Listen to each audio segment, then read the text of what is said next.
Hello dear students, आप सभी दोस्तों का वेलकम है ओली बोर्ड के ऑफिशियल यूट्यूब क्लासेस में। और जैसा कि आप लोग देख पा रहे हैं थंबनेल कि आज एक स्पेशल सेशन आप लोगों के लिए रखा गया है एग्जाम से पहले, यानी कि एसएससी सिलेक्शन पोस्ट का एग्जाम जो कल से आप लोगों का स्टार्ट हो रहा है, जिसमें लास्ट मिनट टिप्स जो है मैं अपना एक्सपीरियंस आप लोगों के साथ शेयर करना चाहूँगा कि स्टूडेंट्स को किस तरीके की प्रॉब्लम्स जो हैं वो बेसिकली एग्जाम में रहती हैं और एग्ज़ाम से पहले किन किन चीज़ों का हम लोगों को ध्यान रखना पड़ता है। तो आपके लिए सेशन बहुत ही ज़्यादा इंपॉर्टेंट होने वाला है और इसमें एक एक चीज़ों को मैं बिल्कुल डीपली आप लोगों के साथ डिस्कस करूंगा। तो दोस्तों यहाँ पर सबसे पहले तो जितने भी स्टूडेंट्स एसएससी सिलेक्शन पोस्ट के एग्ज़ाम के लिए जाने वाले हैं उन सभी को मेरी तरफ से बेस्ट विशेज़, यानी कि कल आप अपने एग्ज़ाम के अंदर बहुत अच्छा करें और अच्छे तरीके से अपने एग्ज़ाम को प्रिपेयर कर आपने किया होगा, ऐसी मुझे पूरी उम्मीद है। ठीक है, तो कुछ इंपॉर्टेंट चीजें हैं जो मैं आप लोगों को बताने वाला हूं। एसएससी सिलेक्शन जो पोस्ट आपका एग्जाम है उसका स्ट्रेटेजी सेशन ये जो है ये रखा गया है और इस स्ट्रेटेजी सेशन में आप लोगों को ये बताया जाएगा कि किस तरीके से आप लोगों को अपने एग्जाम में एक अच्छा आप लोग जो है प्लानिंग से जाएं और किस तरीके से आप लोग एग्जाम के अंदर जो है चीज़ों को अगर प्रॉब्लम फेस करते हैं तो उसको कैसे ओवरकम करना है बेसिकली। ठीक है, तो स्टार्ट करते हैं अपने सेशन को। और यहाँ पर सबसे पहले जो स्लाइड आपके सामने देखो, यहाँ पर कुछ अलग से एक्स्ट्रा कुछ चीज़ें नहीं है, लेकिन काफ़ी सारे स्टूडेंट्स जो बिगनर होते हैं, जो पहली बार एग्जाम में अपीयर होते हैं या कई बार कंफ्यूज होते हैं कि सर हम सबसे पहले रीजनिंग करें या फिर हम जनरल अवेयरेंस जीएस करें, जनरल अवेयरेंस करें या हम मैथमेटिक्स को करें या फिर हम इंग्लिश को करें। ठीक है, जैसा कि आप लोगों को अच्छे से पता है कि हर एक सेक्शन में आपके 25 क्वेश्चंस आएंगे, चाहे आप 10th लेवल पर एग्जाम दे रहे हो, चाहे आप 12th लेवल पर एग्जाम दे रहे हो या फिर ग्रेजुएशन लेवल पर एग्जाम दे रहे हो, है ना। एग्जाम का जो पैटर्न है वो बिल्कुल सेम रहेगा, लेकिन जो डिफरेंस है वो रहेगा आप लोगों का लेवल का।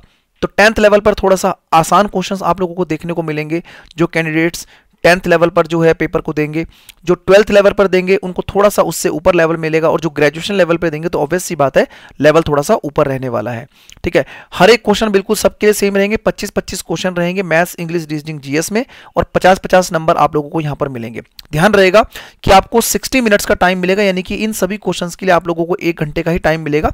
80 मिनट्स जो है वो आपके अदर जो कैंडिडेट्स हैं उनको आपको मिलेगा जो स्क्राइबिस्ट हैं एज पर द पैरास। ठीक है, 8.1 और 8.2 जो नोटिस में आपका डाला गया था। ठीक है मेरे दोस्तों, अब देखिए नेगेटिव मार्किंग ध्यान रखिएगा। नेगेटिव मार्किंग सारे के सारे जो है आप लोगों के 10th लेवल, 12th लेवल और सभी के लिए नेगेटिव मार्किंग रहेगी, तो बिल्कुल ध्यान रखना है कि नेगेटिव आप कम से कम करें। अब यहाँ पर जो पॉइंट ये है कि आप में से काफ़ी सारे स्टूडेंट्स के माइंड में ये आता है कि मैथ्स पहले करें, इंग्लिश पहले करें, रीजनिंग करें, जीएस करें। तो ये ना स्टूडेंट टू स्टूडेंट जो है डिपेंड करता है। किसी स्टूडेंट्स का मैथमेटिक्स बहुत अच्छा होगा, किसी स्टूडेंट्स का इंग्लिश बहुत अच्छा होगा, किसी का रीजनिंग बहुत अच्छी होगी, किसी की जीएस बहुत अच्छी होगी। लेकिन आप लोग इस बात को भी पैरेलल समझिएगा कि आपको जब पेपर आप करेंगे तो आपको करने तो आपको 100 क्वेश्चंस पे ही गो थ्रू होना है, यानी कि 100 के 100 क्वेश्चंस आप लोगों ने गो थ्रू करने ही करने हैं। अब ये डिपेंड करता है कि आप स्टार्टिंग से ही सेक्शंस को लेके चलते हैं या आप किसी पर्टिकुलर सेक्शन पे आप लोग कंफर्टेबल हैं। लास्ट मिनट स्ट्रेटेजी का मतलब एक यही है कि आप लोग लास्ट मिनट पर जो आप लोगों ने अभी तक मॉक टेस्ट लगाए हैं या आप कहीं से भी आप लोगों ने क्लासेस ली है या किसी भी तरीके से जो भी आप लोग अपने एग्जाम से पहले अभी तक जो भी आपने प्रिपरेशन करी है लास्ट 6 महीने से, 1 साल से, एनीथिंग, जो भी आप लोगों का अलग अलग स्टूडेंट्स का अलग अलग जो है एक पूरा का पूरा जर्नी रहती है किसी भी एग्जाम्स में जाने से पहले क्लियर करने के लिए। तो ये सब हर स्टूडेंट का अलग अलग रहता है। आपको जो सेक्शन, अगर आप सेक्शन वाइज अगर आप ऐसा आप लोग मॉक टेस्ट करते टाइम पर अगर आप ऐसा कंफर्टेबल फील करते हैं कि आप इंग्लिश को पहले उठा के कर लेते हैं, ठीक है, या आप जीएस को पहले उठा के कर लेते हैं तो और उससे आपका स्कोर अच्छा बन रहा है तो आप डेफिनेटली उसी पर रहिएगा। कुछ बच्चे कहते हैं कि maths, English, reasoning, GS sequence में लेके चलते हैं और आसान क्वेश्चंस को पहले करते चलते हैं, तो ये भी एक बहुत ही अच्छा तरीका है। मैं भी खुद इस चीज को प्रेफर करता हूं कि अगर मान लीजिए आप जब पेपर में जा रहे हैं तो क्वेश्चन नंबर 1 से ही स्टार्ट करें। मतलब मैं अपना पर्सनल पॉइंट ऑफ व्यू बता रहा हूं, आप में से अगर किसी भी स्टूडेंट का कोई अलग पॉइंट ऑफ व्यू है तो मैंने पहले ही बोला है कि लास्ट मिनट पे कुछ भी चेंज नहीं करना। लेकिन फिर भी अगर आप एक गाइडेंस अगर चाहते हैं तो मैं आप लोगों को यही सजेस्ट करूंगा कि पूरे के पूरे पेपर में हमने 2 राउंड लेने हैं। 2 राउंड कैसे लेने हैं वो अभी मैं आगे आपके साथ डिस्कस करूंगा। तो 2 राउंड आप लोगों को किस तरीके से लेने हैं वो सारी की सारी चीजें मैं आपके साथ डिस्कस करूंगा। और यहां पर मैं आपको ये बताना चाहूंगा दोस्तों कि जैसे जनरल इंटेलिजेंस है, अब देखो मान लो रीजनिंग के अंदर होता क्या कि अगर 25 क्वेश्चन है, नॉर्मली 18 और 19 और 20 यानी 18 से 20 क्वेश्चन जो हों वो ऐसे होंगे जो आप देखते ही कर पाएंगे। कुछ नॉन वर्बल रीजनिंग होगी, मिरर इमेज होंगे, ठीक है, आपकी जो है अल्फाबेटिकल प्रॉब्लम्स होती है, सीरीज कई बार पकड़ में आ भी जाती है, कई बार पकड़ में नहीं भी आती है। तो जो जो क्वेश्चन आप लोगों को आसान लग रहे हैं, सबसे पहले आप फर्स्ट राउंड में, जो राउंड में आपको बता रहा हूं, आप पहले उसको लेते चलिए। ठीक है, 25 में से मान लीजिए सपोज दैट अपने 18-19 क्वेश्चन वो करे जो आपके 30 सेकंड के अंदर या 30 सेकंड से कम समय में हो पा रहे हैं, आराम से हो जाते हैं। ठीक है, इसी तरीके से जीएस। अब देखो जनरल अवेयरेंस में दोबारा से राउंड लेने की जरूरत नहीं पड़ेगी आपको। अगर आप लोगों को ये बात पता है कि 1857 का रेवोल्यूशन कहां से स्टार्ट हुआ था, उसका मोटो क्या था, क्यों उसको स्टार्ट किया गया था, तो आप क्वेश्चन को देखते ही डायरेक्ट बता देंगे कि इसका आंसर ये है। यानी कि 25 क्वेश्चंस को पढ़ने में hardly it will take 7 to 10 minutes, यानी 7 से 10 मिनट के अंदर आप इसको निपटा सकते हैं बिल्कुल इजीली। ठीक है, तो इसमें जो आपको आता है आप लोग टिक लगा देंगे, जो आपको नहीं पता उसको दोबारा से पढ़ने के बाद भी वो नहीं आएगा, है ना। तो ये बात आपको अच्छे तरीके से पता है। तो जीएस में आप लोग 1 राउंड ही लेंगे, इसके अलावा दूसरा राउंड लेने की इसमें नीड नहीं पड़ेगी। अब आते हैं मैथमेटिक्स में। मैथमेटिक्स तो क्वांटिटेटिव एप्टीट्यूड सबसे ज्यादा टाइम टेकिंग होता है स्टूडेंट्स के लिए, और एग्जामिनेशन के अंदर कई सारे ऐसे क्वेश्चंस होते हैं जिसमें कैलकुलेशन डेसिमल तक, आपकी अप्रोक्सीमेशन तक जाती है। तो अब आपको यहां पर समझना पड़ेगा कि मैथमेटिक्स में कौन सा ऐसा पोर्शन है, कौन सा ऐसा क्वेश्चन है बहुत जल्दी जल्दी सॉल्व हो रहे हैं। तो फर्स्ट राउंड यही है कि जो इजी क्वेश्चंस है 25 में से अगर हम बात करें तो नॉर्मल कैंडिडेट्स के अकॉर्डिंग अगर मैं बात करता हूं, जो फर्स्ट टाइम एग्जाम में जा रहा है, जिसको पहली बार एग्जाम फेस करना पड़ रहा है, तो वो अपने एग्जाम के अंदर आई थिंक मुझे ऐसा लगता है कि वो 15 से लेकर और 18 के आसपास क्वेश्चन जो है वो इजिली एक बार में कर लेना चाहिए, अगर वो एक अच्छी प्रिपरेशन लेके जा रहा है और एग्जाम को क्लियर करने के पर्पज से वो एग्जाम में जा रहा है।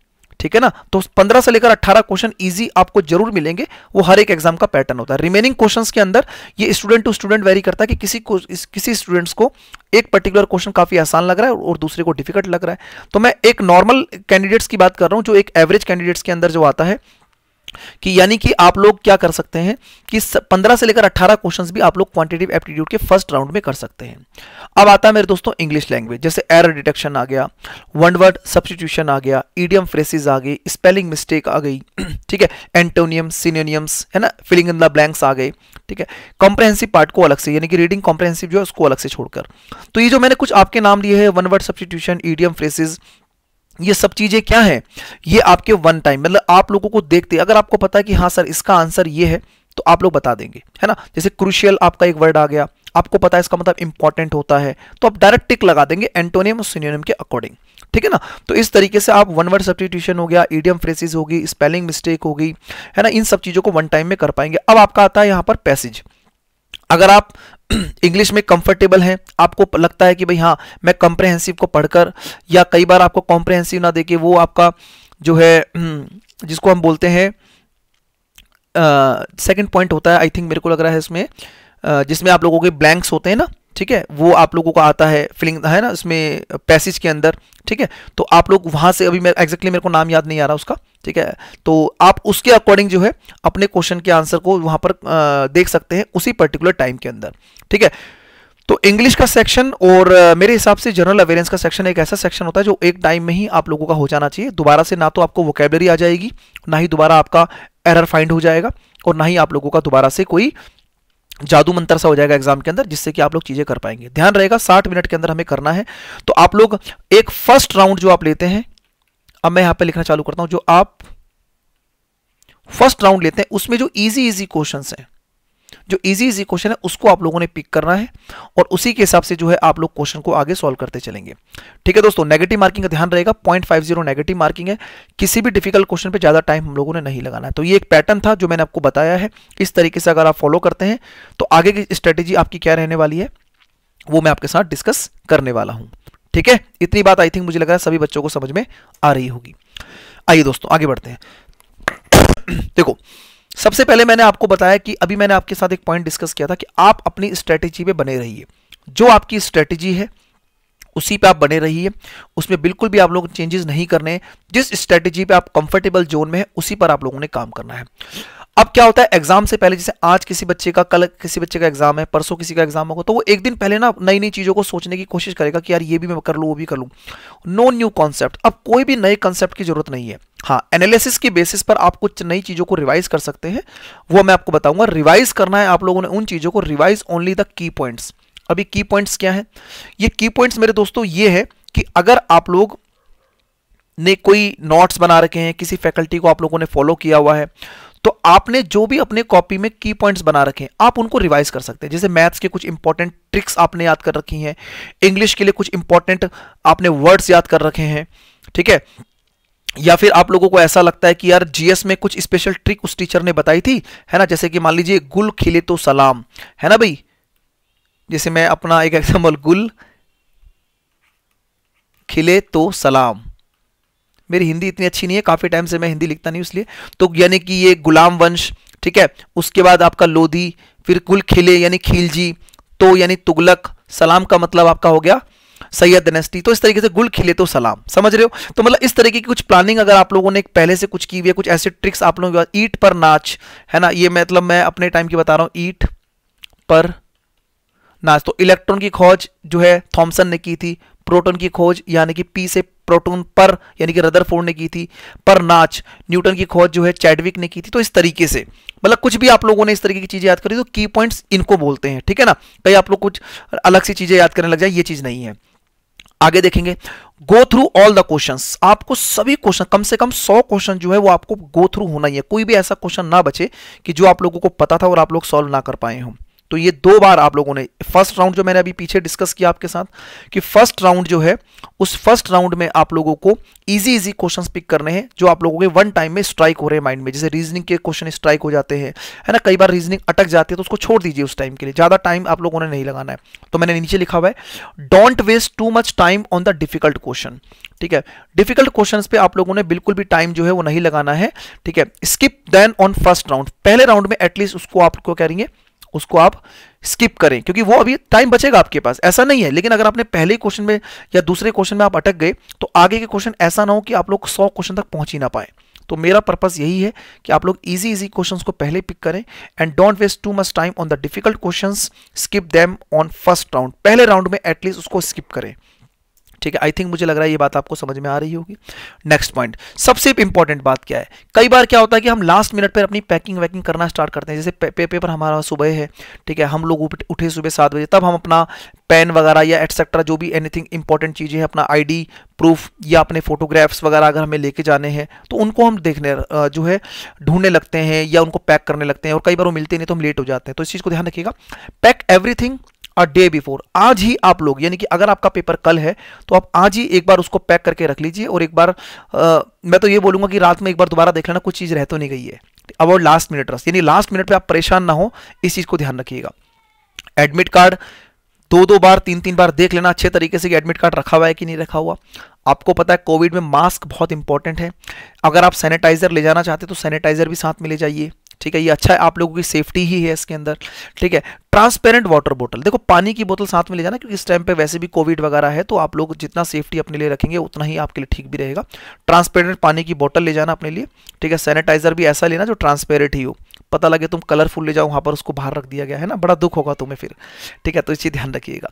Take admit card, mask, sanitizer, transparent water बोतल, पानी वानी लेके जाना साथ में, ठीक है। अच्छा देखो अगली बात क्या होती है कि स्टूडेंट एक दिन पहले बड़े ही जो है डरे रहते हैं, तो ट्राई टू स्लीप अर्ली। अगर आपको नींद आ सकती है जल्दी तो आप जल्दी से सो जाइए आराम से, कोई दिक्कत नहीं है।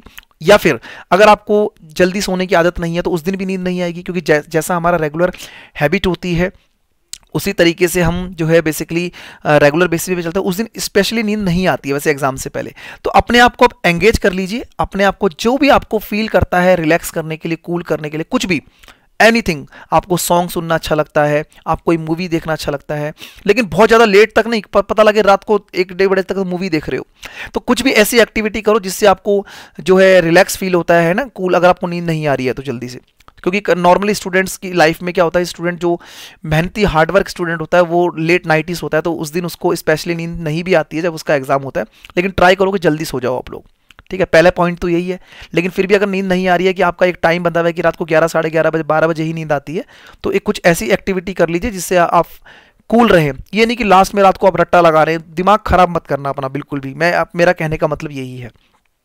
और सबसे इंपॉर्टेंट बात है कि अपना जहाँ भी आपका सेंटर है उस पर आप बिल्कुल टाइम पर पहुँचना, बिल्कुल भी डिले मत करना। अगर आपके घर से डिस्टेंस ज़्यादा है तो कोशिश करो कि 1 घंटे पहले ही आप लोग वहाँ पहुँच जाएं, क्योंकि आप लोगों का अगर सेंटर से अगर आप बिल्कुल भी अगर 2 मिनट भी लेट हुए तो 1-2 मिनट के बाद बहुत दूर की बात है, 30 सेकंड भी अगर लेट हो गए ना तो आपका एग्जामिनेशन जो है वो आप लोगों को परेशान कर देगा, कहीं वो आपको एंट्री ही ना दे एग्जामिनर वहाँ पर, जितने भी जो सिक्योरिटी गार्ड वगैरह होते हैं।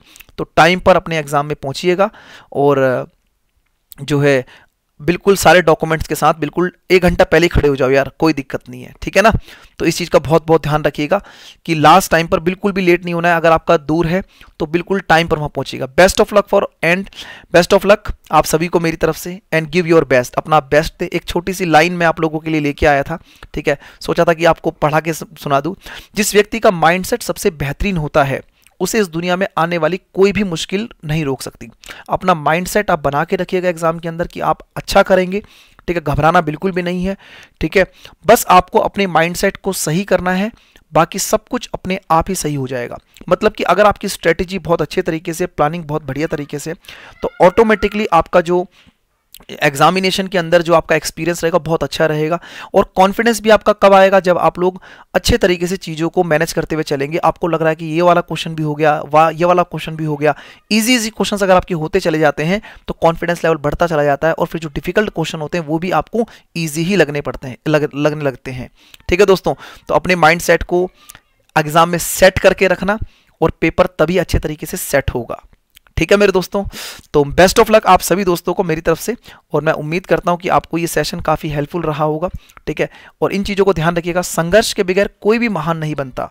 आपने जितना हार्ड वर्क किया है आपको उतना जरूर मिलेगा, क्योंकि माचिस की तिल्ली को भी रोशनी करने के लिए खुद जलना पड़ता है। तो जो मिडनाइट ऑयल बर्न किया है आप लोगों ने, एक ईडियम फ्रेज मुझे याद आ रहा है, मिडनाइट ऑयल बर्न, यानी कि कड़ी तपस्या, कड़ा हार्डवर्क जो आप लोगों ने किया है, ये अगर आप लोगों का सही डायरेक्शन में था तो डेफिनेटली आने वाले कल के एग्जाम में, परसों के एग्जाम में, या आगे आने वाले लाइफ के किसी भी एग्जाम के अंदर आप लोग हमेशा अच्छा करेंगे। तो जो आपका हार्डवर्क है ना वो कभी भी आपका वेस्ट नहीं जाएगा, वो डेफिनेटली आप लोगों को कुछ ना कुछ नया दे के जाएगा, ठीक है मेरे दोस्तों। तो संघर्ष के बगैर कोई महान नहीं बनता, क्योंकि माचिस की तिल्ली को भी रोशनी करने के लिए खुद जलना पड़ता है। तो गुड लक आप सभी दोस्तों को, और मैं उम्मीद करता हूं कि आप लोगों को ये जो स्पेशल सेशन मैंने आप लोगों को दिया है और कुछ इंपॉर्टेंट चीज़ें आपके साथ डिस्कस की हैं वो आपको अच्छा लगा होगा। सेशन अगर अच्छा लगा हो तो और भी दोस्तों के साथ शेयर कर दीजिएगा। और ऑली बोर्ड पर मेरी रेगुलर क्लासेस को अगर आप फॉलो करना चाहते हैं तो सुबह 9 बजे मैं लगातार आप लोगों को मैथमेटिक्स की एक इंपॉर्टेंट क्लास लेके आता हूं, जिसमें हम एसएससी की स्पेशल क्लासेस के अंदर स्पेशल क्वेश्चंस भी है आप लोगों के साथ रेगुलर बेसिस पे डिस्कस करते हैं दोस्तों, ठीक है। तो thank you very much, take care, bye bye and good luck to all of you. तो मिलते हैं आप लोगों से, और कल मैं कोशिश करूंगा कि जो भी आप लोगों के एग्जाम्स हो रहे हैं उस एग्जाम के जो सटीक एनालिसिस है, यानी कि जो भी एग्जाम हो रहा है, जो भी स्टूडेंट से बात होती है, उसका एक रफली आपको आइडिया दे सकूं कि किस तरीके से अपकमिंग एग्जाम में आप लोग और अच्छा कर पाए। Thank you very much, take care, bye bye and good luck to all of you.